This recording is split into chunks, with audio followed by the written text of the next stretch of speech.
So that's what's coming up next, the lineup for the women's 3,000 metre steeplechase. There will be a pacer for this one. It's Lotte Krauser at the bottom there that you can see.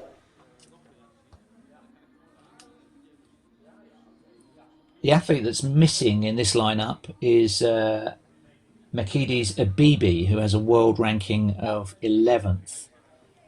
Oh no, there she is. She's in the final lineup at hip 9. So she's the highest ranked of the athletes contesting here today. You'd probably make her the favourite. 9:30 is the automatic Olympic qualifying mark. The pacer will be taking them through in around about 3:05, 3:06 for the first kilometre, and then I think they'll be on their own.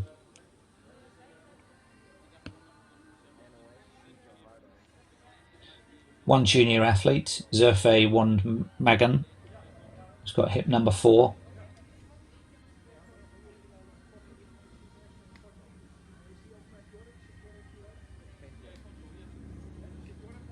This hasn't traditionally been a strength for Ethiopia. It's relatively new. Women's steeplechase has only been on the championship calendar for 3 or 4 Olympic cycles.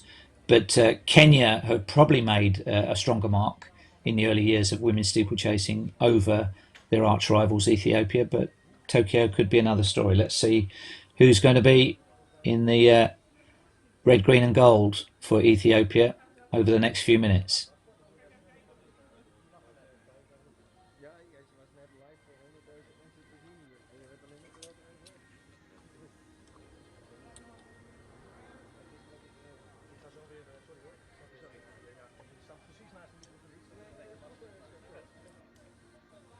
So Krauser, the Dutch woman on the outside, is the athlete tasked with pacemaking. Mekides Abebe is the favourite, just there on alongside her in the black. Chemutai, third from the left, is the Ugandan. Quite a few of the Ugandan athletes are also on last chance saloon to run the automatic qualifying.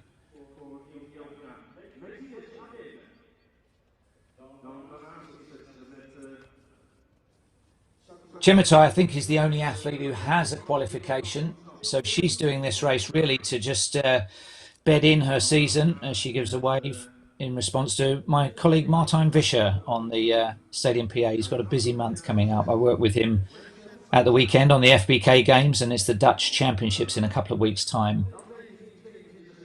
I hope they get as good a weather as there is here today because it's just perfect. Cool, still, personal best weather.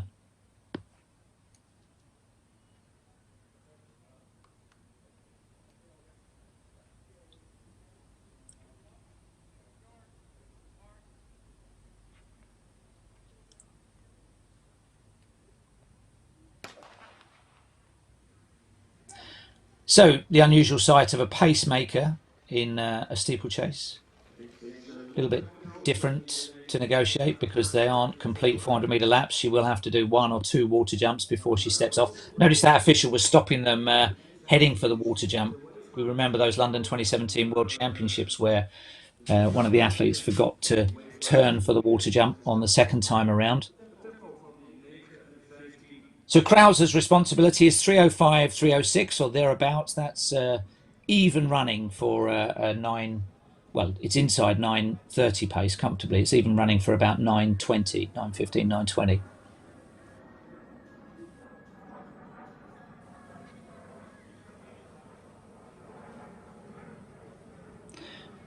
And immediately the gaps are opening up. I wonder if we're going to see this as we get into the longer 5 and 10,000 metre races where people kind of assume their place in the lineup. We've got one junior in this, Zerfe Wand Magan.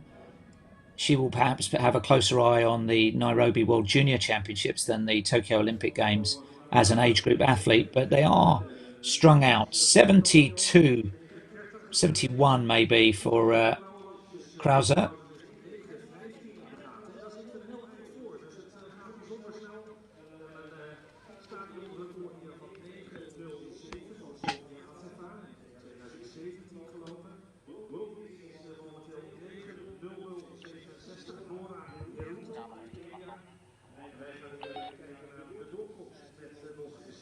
And you can see it is the Ugandan Peruth Chemutai who's covering her most closely. Stadium record for this event is 9:07. They're on schedule for that at the moment.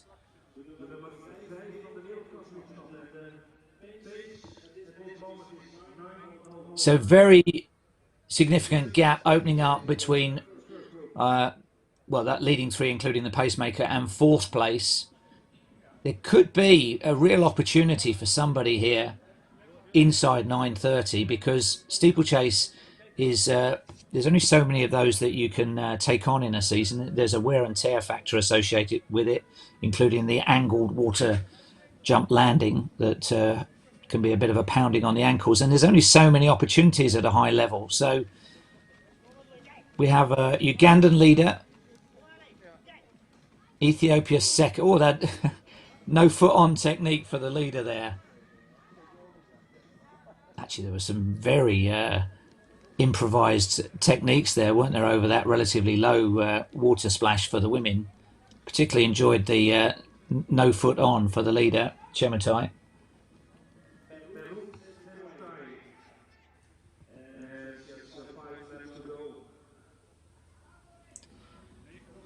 So 2.5 down, approaching a kilometre.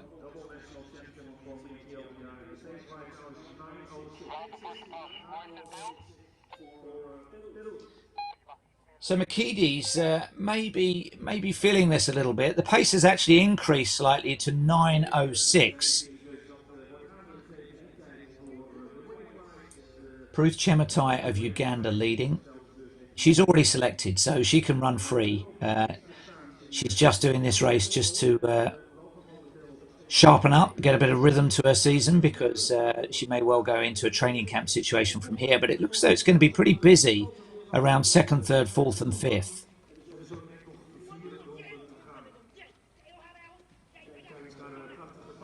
There it is. I think that hurdling technique lands her in quite a deep part of the water, so it's good that before she's on fatigued legs that she kicks out of it. The rule in steeplechase tends to be you just get 1 foot wet.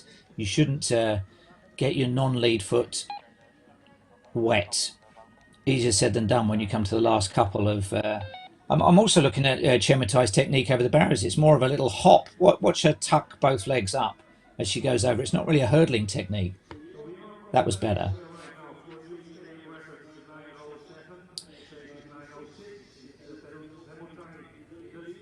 So they are still on for a stadium record, and these four are getting back to the early leader.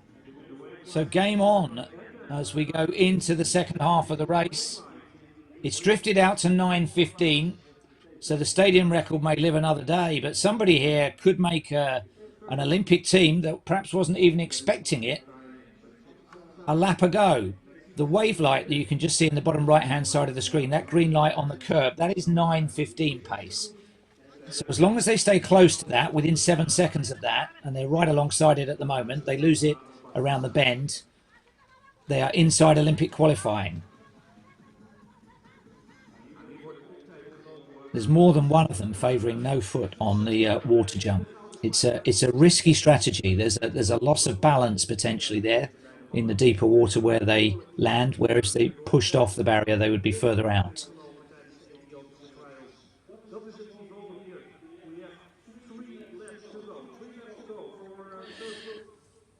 1,200 metres left. Mekides Abebe now back up into second place behind Chemutai of Uganda at these Ethiopian trials. You can see the team officials there roaring them on. Well, somebody's got the opportunity to make the selection decision for them, but at the moment it's anybody's game. Somebody's going to be disappointed, somebody's going to be on the plane to Tokyo, and the next couple of laps are going to be the biggest of their lives for these young women.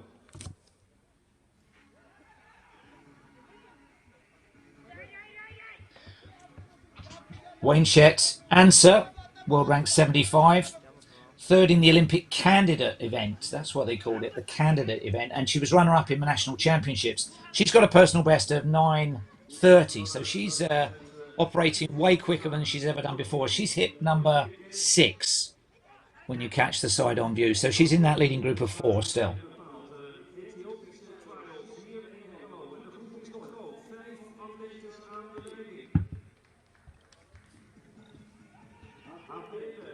Well, it is still the same top two as it was, but it's a quite different configuration with four in contention, one from Uganda, three from Ethiopia, and 2 laps to go.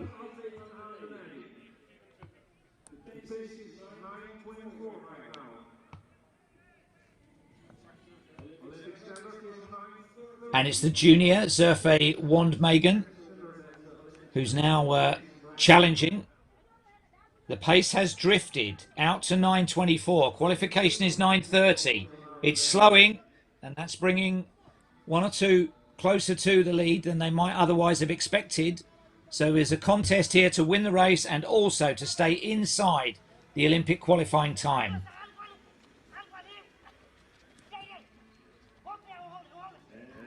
Penultimate water jump. A couple slightly more heavy landings there. Technique is going to help here now. The more economical they can be over the barriers, the less fatiguing they will be. Oh, and that was a tired step on there for Abebe. World rank number 11. She is the class act in the field for Ethiopia. And you can see the stride lengthening, but very hesitant on the barriers. I think that was Wandmagen who just stuttered at that barrier. So we're keeping an eye on that 9:30 time. It looks as though they've accelerated from 9:21 pace. Lomi Muleta moves up on the outside, but then drops back almost immediately. World rank number 67. She was runner-up in the Ethiopian Championships, 19 years of age. So there's a difference in experience and there's a difference in lifetime best, but it all comes down to this last 150. Abebe against Muleta. Abebe holding, moving out wide, but now, oh, stride for stride off the last barrier. Abebe on the inside, the older competitor, the higher world rank competitor, she celebrates. I think she may be joined on the team by Lomi Muleta, the 19-year-old who had the race of her life, and I think that's probably going to be good enough. Both of the first two, probably the first three, inside the 9:30 automatic Olympic qualifying mark. So I don't know that the selectors have to think too hard about that one. The head-to-head was there, the qualifying times were there, and steeplechasers may need to rest up for a little bit to get ready for Tokyo.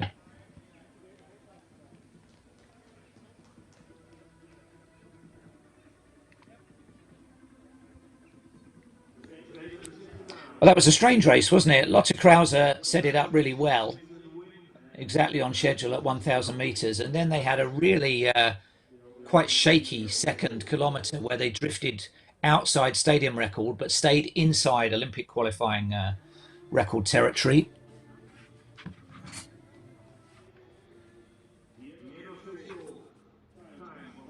So we'll bring you the official result for that one very shortly. The stadium record lives another day.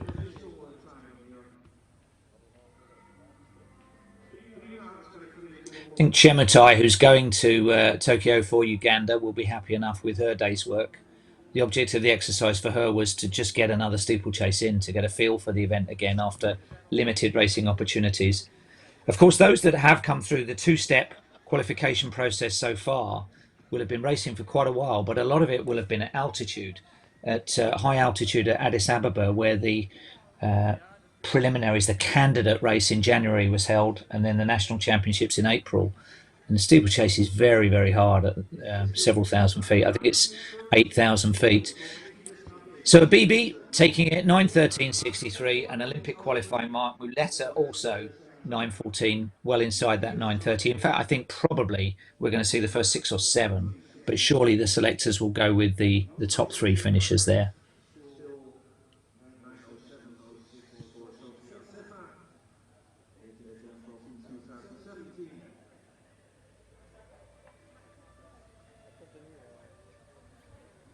It's been a pretty bleak May time in Europe for weather and track racing, track competition and field competition, but it's come good tonight. those warming up for the events that are still to come will be eagerly anticipating the opportunity for quick times. They've got the wave-like technology support. They've got pacemakers in almost every event.